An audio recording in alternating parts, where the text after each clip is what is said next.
युधिष्ठिर महाराज ने भगवान श्री कृष्ण से पूछा, हे केशव, कृपा करके मुझे चैत्र मास के कृष्ण पक्ष में आने वाली पाप मोचनी एकादशी का महत्व और इसकी कथा सुनाइए। भगवान श्री कृष्ण ने कहा, हे राजन, ये एकादशी सभी पापों का नाश करने वाली है। इसे करने से व्यक्ति को अष्ट सिद्धियों की प्राप्ति होती है और वह समस्त दोषों से मुक्त हो जाता है। अत्यंत प्राचीन समय की बात है। देवताओं के कोषाध्यक्ष कुबेर के पास चैत्र रथ नामक एक अत्यंत सुंदर उपवन था, जो अपनी प्राकृतिक छटा और दिव्यता के लिए प्रसिद्ध था। इसी उपवन में भोलेनाथ के परम भक्त मेधावी ऋषि कठोर तपस्या कर रहे थे। अप्सराएं उनकी तपस्या भंग करने में असमर्थ रहीं। लेकिन मंजू घोषा नामक एक अप्सरा ने ऋषि को मोहित करने का निश्चय किया। वह मधुर वीणा बजाने लगी और सुंदर गीत गाने लगी। मेधावी मुनि उसके मोहपाश में फंस गए और तपस्या भूलकर उसके साथ रमण करने लगे। ऐसे ही 57 वर्ष बीत गए, लेकिन मुनि को समय का भान ही नहीं हुआ। जब मंजू घोषा स्वर्ग लौटने लगी तो उसने कहा, हे मुनिवर, कृपा कर मुझे जाने की आज्ञा दे। तब मेधावी ऋषि बोले, जब तक सवेरे की संध्या न हो जाए तब तक ठहरो। अप्सरा ने कहा, हे मुनिवर, न जाने कितनी संध्याएं बीत गई, कृपा कर आप समय का विचार कीजिए।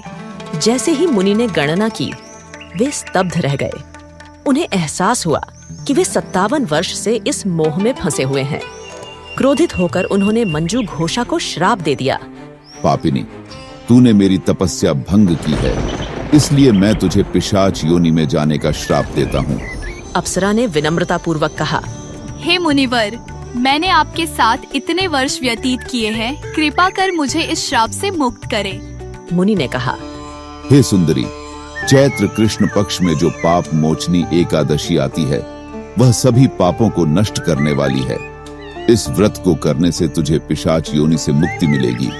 इतना कहकर मुनि अपने पिता च्यवन मुनि के आश्रम चले गए। जब च्यवन मुनि ने अपने पुत्र को देखा तो बोले, बेटा, यह तुमने क्या अनर्थ कर दिया? तुमने तो अपने समस्त पुण्य नष्ट कर दिए। मेधावी ऋषि ने सिर झुकाकर कहा, हे पिताश्री, मैंने भारी पाप किया है। कृपा कर कोई ऐसा उपाय बताइए जिससे मैं अपने पापों का नाश कर सकूं। च्यवन मुनि ने उत्तर दिया, चैत्र कृष्ण पक्ष की पाप मोचनी एकादशी का व्रत करने से तुम्हारे सभी पाप नष्ट हो जाएंगे। मेधावी ऋषि ने विधि पूर्वक व्रत किया और वे पुनः तपस्या में स्थिर हो गए। अप्सरा मंजू घोषा ने भी पाप मोचनी एकादशी का व्रत किया। व्रत के प्रभाव से वह पिशाच योनि से मुक्त होकर स्वर्ग लोक चली गई। भगवान श्री कृष्ण ने कहा, हे राजन, जो भी श्रद्धा से इस एकादशी का व्रत करता है, उसके समस्त पाप नष्ट हो जाते हैं। इस कथा को पढ़ने और सुनने से सहस्त्र गोदान का फल प्राप्त होता है। यह व्रत अत्यंत पुण्यकारी और मोक्ष प्रदान करने वाला है। जो पाप कर्म करता है, उसे उसका परिणाम भी भोगना पड़ता है।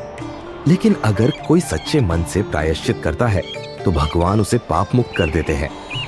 यह संसार कर्मों का खेल है, इसलिए सदैव पुण्य कर्म करे, धर्म के मार्ग पर चले और प्रभु का स्मरण करे। पाप से बचने के लिए सत्य, भक्ति और सेवा का मार्ग अपनाए। पाप मोचनी एकादशी का व्रत करने से व्यक्ति समस्त पापों से मुक्त होकर मोक्ष को प्राप्त करता है। जो होता है वह कर्मों के अनुसार होता है, लेकिन भक्ति की शक्ति से कर्मों के बंधनों को काटा जा सकता है।